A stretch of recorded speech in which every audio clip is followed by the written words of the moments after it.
Эгерде адамдын өт баштыкчасын алдырган болсо, демек бир канча эрежелерди сактаган жакшыраак болуп калат. Мисалы, мурдагыдай эле тамактанган, бирок тамакты аз-аздан күнүнө 5 мал же 6 малга бөлүп тамактанган жакшыраак. Өт баштыкчасын алдырган менен ошол эле жерде өт түтүкчөсүндө же ойнекел ичегиде мурдагыдай эле спазм калышы мүмкүн.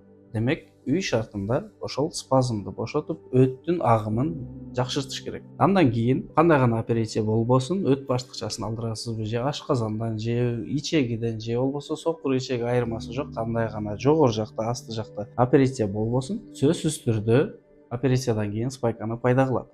Демек, диафрагмалык дем алуу ошол спайканы алдын алат.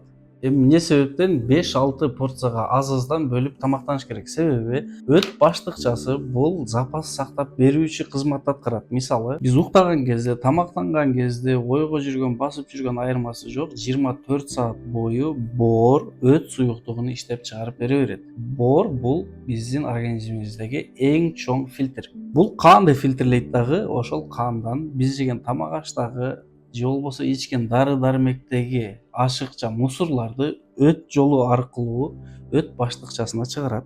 Өт баштыкчасында ал сакталып турат дагы. Качан биз тамактанган кезде, көбүрөөк тамак жегенде же болбосо майлуураак тамак жегенде ошогуну эритиш үчүн бул эмне боордон чыгып баштыкчага сакталат, баштыкчадан чыгып ойнекел ичегиге жалпы өт түтүкчөсү аркылуу келип куюп тамак ашты эритип берет. Эми өт баштыкчасын алып салдык кандайдыр бир себептер менен, же болбосо полип бар, же болбосо таш бар, же болбосо кум пайда болду, коюланган учурда дагы өт баштыкчасын операция жолу менен алып салат. Эми операция кылып өт баштыкчасын алгандан кийин дагы биз каалайбыз, боор 24 саат бою өт суюктугун иштеп чыгарып бере берет. Жана айтып кеткендей эле, өт суюктугу бул кандан сарыгып чыккан мусуру. Боор аны фильтрлеп, мусорду өт жолу аркылуу ойнекел ичеге алып кетет, ойнекел ичеги аркылуу сыртка чыгып кетет, ичеги аркылуу сыртка чыгып кетет. Эми баштыкчаны алгандан кийин жалпы өт түтүкчөсү аркылуу бул ойнекел ичегиге куюп туруш керек. Болбосо боордун өзүндө калып отуруп, боорго күч келиши мүмкүн. Ошол себептен биз эмне кылышыбыз керек? Мисалы, өт баштыкчасы бар учурда плов жедиңиз, аркасынан шорпо ичтиңиз, аркасынан 5 бармак жеп алдыңыз дейлик, андан кийин да кандайдыр бир суусундуктарды ичтиңиз, бозо ичтиңиз, шоро ичтиңиз, айырмасы жок. Андан кийин десерт ичтиңиз.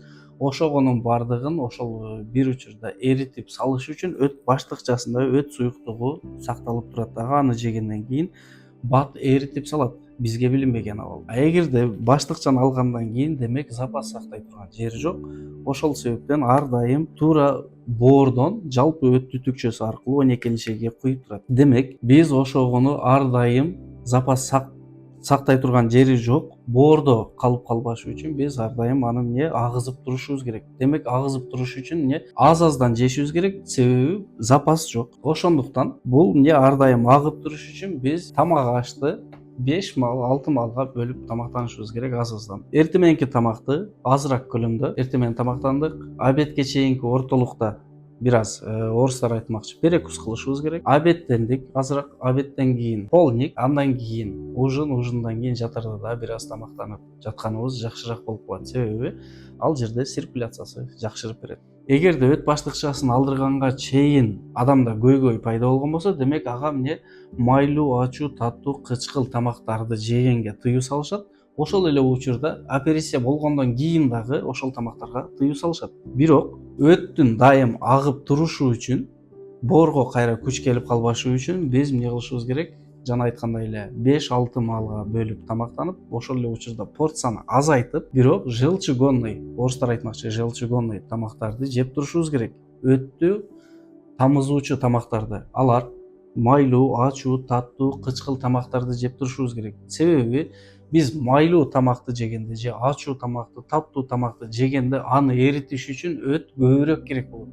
Демек, өт боордон көбүрөөк ойнекел ичеге тамак ашты эритип чыгыш үчүн көбүрөөк чыккан болсо, демек боордо калып кетпей, же болбосо жалпы өт түтүкчөлөрүндө коюланып, кийин кайра ташты пайда кылбашы үчүн биз аз-аздан жана ошол эле учурда желчегонный тамактарды жеп турушубуз керек. Алар мисалы квашеный капуста болушу мүмкүн, же болбосо туздалган бадыраң болушу мүмкүн. Ошол эле учурда сары май болушу мүмкүн, сөзсүз түрдө эт болуш керек ошол жерде, куйрук май, ич май дегендей. Ошол эле учурда өттү кайра талап кыла турган тамактарды жеп турушубуз керек. Эми өт баштыкчасын алдыргандан кийин ошол эле жерде өттүн түтүкчөлөрүндө 12 ичегиде спазм, жыйырылуу боюнча калып калган болсо, демек биз эмне өт баштыкчасын алдыргандан кийин дагы мурдагыдай эле ооруларды пайда кыла берет. Эми биз эмне кылышыбыз керек? Ошол эле учурда 12 ичегидеги жыйырылганды, спазмды бошотушубуз керек. Ошол эле учурда өт түтүкчөсүндөгү спазмды бошотушубуз керек. Ал үчүн эмне? Мына ортоңку линия деп ала турган болсок, ортоңку линиядан оң жак тарапта 12 ичеги жайгашкандагы 12 ичегинин ортолугуна бул өт түтүкчөсү келип, сфинктер оди аркылуу 12 ичеги куйган жери ачылып жабылып иштеген. Ошол аркылуу өт суюктугун куюп берет. Демек, ошол спазмды бошотушубуз керек. Аны кандай алабыз? Мисалы, эң жакшы нерсе бул колубуз менен оң жак тарапка сол колду коебуз. Ортоңку линиядан оң жак тарапка сол колду коебуз. Оң кол менен жардамга. Сол жак тарапты омуртка тарапка каратып ичкери басабыз. Эгерде оору бар боло турган болсо, демек кармап турабыз. Ошол эле учурда оору тарап кеткичекти. Же болбосо оору күчөп барып туруп андан кийин тарайт, же болбосо басып турганда эле оору пайда болуп туруп, анан акырындык менен ооруганы тарап кетет. Ылдыйга жылдырдык, бастык, оору тараган чакта кармайбыз. Дагы ылдыйга жылдырабыз, оору тараган чакта басабыз, кое беребиз.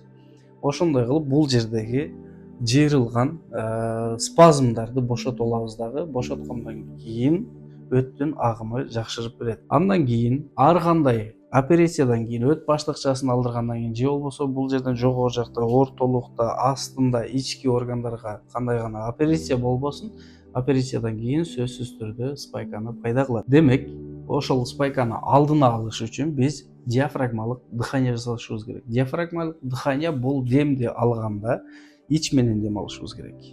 Ич менен дем алганда, демди алганда ичибиз сыртка чыгып, демди чыгарганда ичибиз ичкери тартылыш керек. Ошонун жардамынан оң жактан боорду, сол жактан ашказанды диафрагма, насос сыяктуу, помпа сыяктуу качать этип берет. Кыймылга, ички органдардын кыймылын жаратат. Оң жактан боор, сол жактан ашказан кыймылга келет. Анын астында ичегилердин физикалык кыймыл жаратып, бизде ичегилердин же болбосо органдардын бири-биринде жабышып калуусунан алдын алат. Ошол эле учурда сөзсүз түрдө сууну унутпашыбыз керек. Күнүнө жок дегенде бир жумшак жана жылуу суудан 1,5-2 литрге чейин ичип турган өттү дагы да суюлтуп берип турат.